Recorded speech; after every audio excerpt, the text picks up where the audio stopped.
Hey, gun people.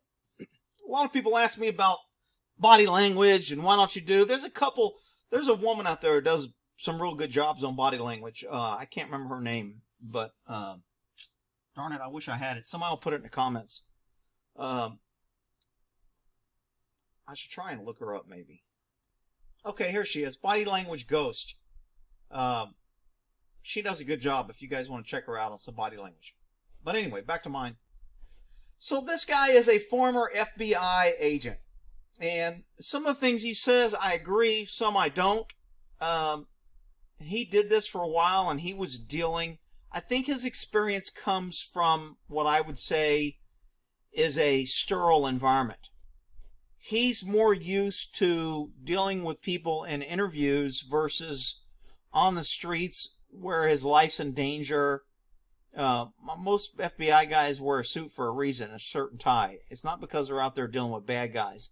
They're usually in very controlled environments. Office, secure places where they're interviewing people, white-collar crime, things like that. But let's listen to this guy, and we'll see where we agree and disagree. But is not a word. The public knows them as body language. How we dress, how we walk, have meaning, and we use that to interpret what's in the mind of the person. And for 25 years, I was a special agent with the FBI. My job was to catch spies. Most of my career, I spent... Okay, let's talk about this guy's body language. So, his hands are together. It's kind of closed off. He doesn't have a desk. There's no barrier between him. But this foot back here, I mean, to me, he almost looks like he's as nervous as a long-tailed cat in a room full of rocking chairs. I mean, his foot taps here. His leg shakes. His back foot moves. He does not look comfortable to me. But that's just me interviewing people when I'm talking to people on the streets. He's talking about observing people either through video or non-threatening situations. Most of cops' contacts are they're not secure and they're a little uneasy. So everyone's, I think, body language is exacerbated a little bit when you're possibly going to get arrested, when the cops are questioning you, when there's multiple cops and one suspect. I think body language is more in tune and more easier to see, so to speak. But let's hear him out. Within the National Security Division. A lot of it had to do with looking at specific targets, and then it was about, well, how do we get in their heads, and how do we Watch his hands and his feet. Like I said, he just seems a little bit of Nervous Nelly to me. Neutralize them.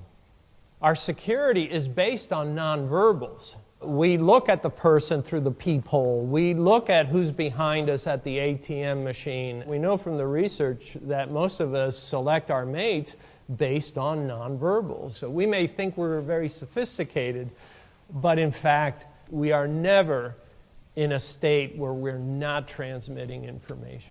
And that's very true. Most all communication is nonverbal, how you look, how you stand, whether you're smiling, whether you're not. And a lot of nonverbals come from the face.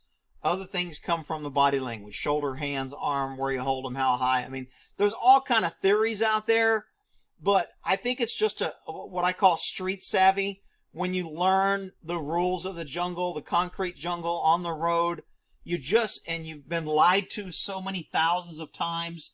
And you've had to fight, and you got in fights because you miss clues, and then after you get in a fight, you're kind of like, oh man, I should have seen that, or I should see this.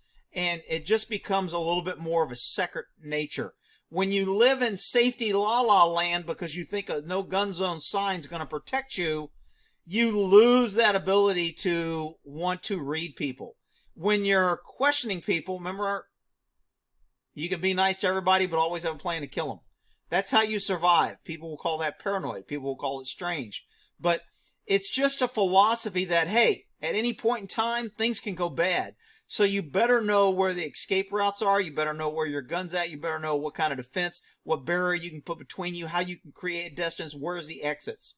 Those things almost happen instinctively when cops walk into a restaurant or walk into a place where the public's there. We just learn over time to see those things. Most people walk in Walmart, they don't have a clue. Who's behind them, who's to the left, how many carts, what can be used as a weapon, how everything in there can be thrown in your face. There's poisons, there's wasp spray, there's alcohol, there's ammonia, there's all kind of chemicals that anybody could walk up to, take the cap off, and splash you in the face at any moment. Rick, you can't do it. People are nice and they just need a hug. Well, that's because you're an idiot. Okay, I'm living that, you know what? Anything is a potential weapon, and you better be prepared, and you better be ready to act, and you better be able to create distance. And the quicker you notice things are going bad, the better you're going to be able to respond and protect yourself. And that's basically reading body language. There's a lot of myths out there. The ones that stand out is if you cross your arms, that it's a blocking behavior. Okay, I don't call that a myth, but some people stand with their arms crossed. But when you connect that myth, see, when you want to talk about myths or you want to discredit somebody, you talk about one specific action. That, like, people come to my channel and go, you call your viewers a big dummy and you're not going to get subs and you're an asshole. And they take that one statement where I call you a big dummy, because you probably are, and then they want to totally judge and discount anything else I say. That's not a good way. Body language is like most things. Totality of circumstances is put together. If somebody crosses their arms and is cold out, they could be cold. But if I'm talking to somebody and I ask them something that's uncomfortable and they cross their arms and they lick their lips and they look down and they begin to shake their leg, then the arms crossed do mean that you're putting up a barrier, or you're nervous, or you feeling insecure. So it's all in totality. So it's easy for him to say these things are fake and myths, and if they're taken out of context by themselves, then he may be right. But that's not the way most people describe him. I'm not saying this guy's full of shit, mean, or bad. I'm just saying, from my perspective, why I would disagree with him, or maybe articulate and say it a little differently, or explain it better. That's just nonsense. Even when you don't like the person that is in front of you, this isn't to block them out. It's actually to self-soothe. Because in essence, it's a self-hug. When you're sitting at a movie and you're watching, you're going to cross your arms. You're waiting for somebody, you tend to do this. What's interesting... Okay, I'm just telling you, from me, I don't cross my arms because I'm self-hugging. That's just me. But this guy works for the FBI. So he might know what he's talking about. The thing is, we do this behavior more in public than in private. The other one that really stands out is, as we think about something, we may look in a certain way. As we process the information, we may look in another way. It's certainly not indicative of deception, and it really shouldn't be used that way. All we can say is the person is processing the information. The other... Okay, I think he's misrepresenting this.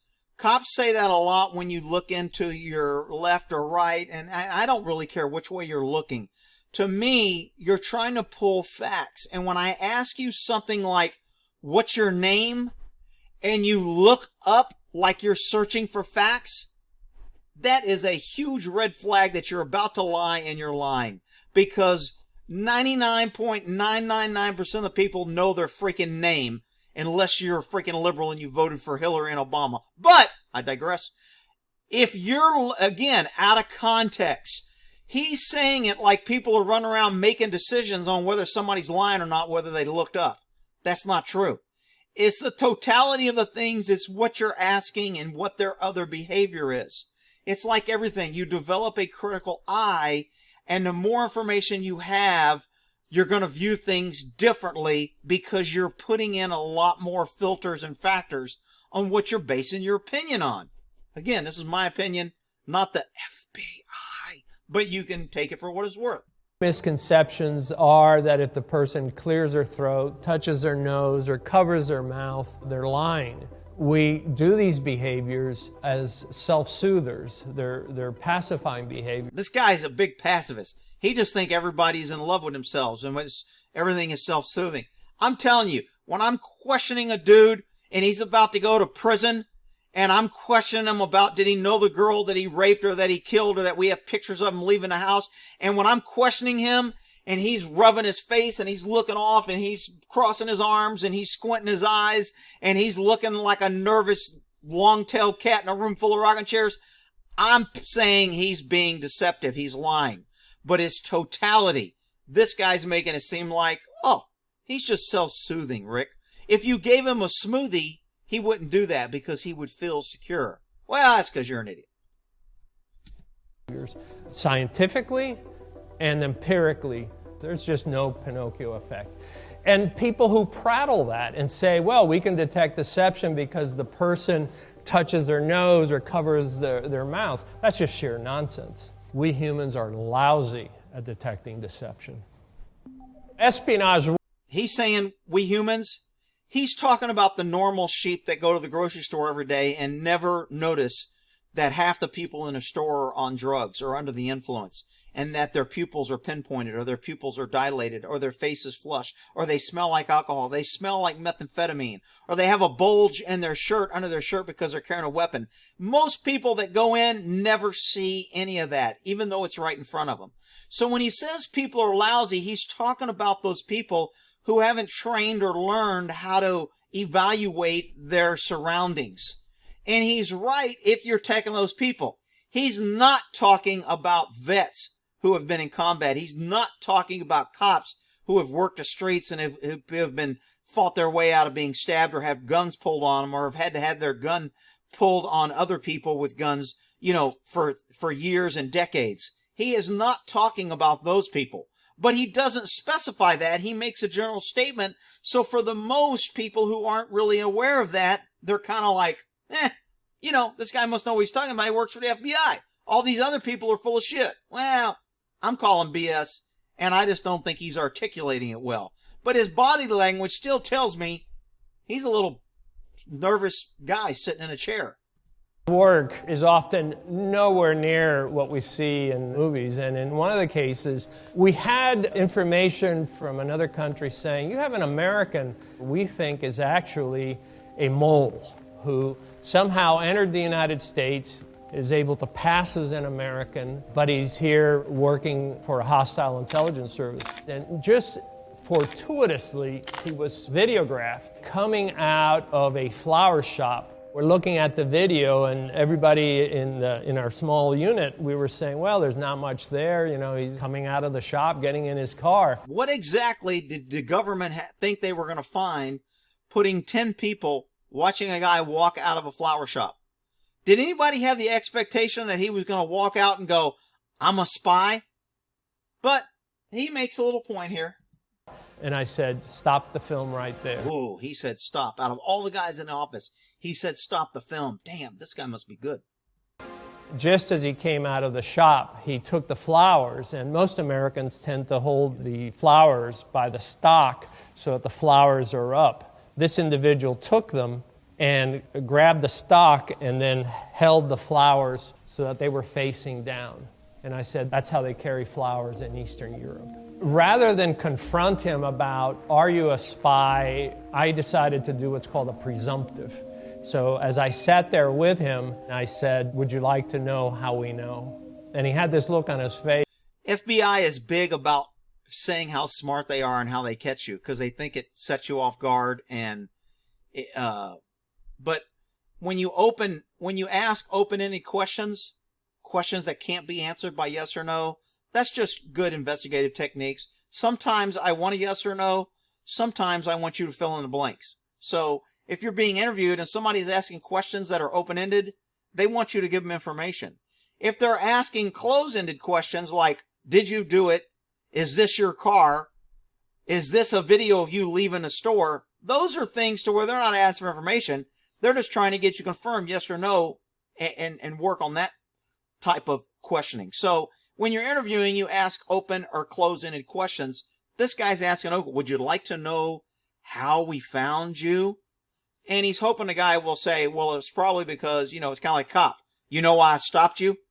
He wants you to say, yeah, I was speeding. Well, you're an idiot if you tell him that, but a lot of people do. And I said, it was the flowers. And then he confessed. And he confessed over flowers. This guy's not much of a spy. If you get a spy and you tell him, we knew you were a spy because of the flowers, and he confesses, that ain't much of a freaking spy. Yet the FBI is out here bragging that they busted a big case over flower. Look, I don't know the whole story. I'm sure there's more. I'm just cracking on them because I think the FBI is a bunch of buffoons. Because they work for the government. Government doesn't hire quality people. They hire people based on color and sex and everything but your ability to do the job. And we wonder why they're incompetent. But I digress. Hey, if you want to watch a video, you're more than welcome to go listen to this guy.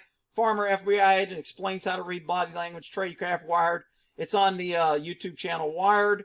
And I just gave you a little bit of it on my opinion. If you want to go more. And that ghost lady, should I already forgot the name. Should I just told you before? Now I forgot it.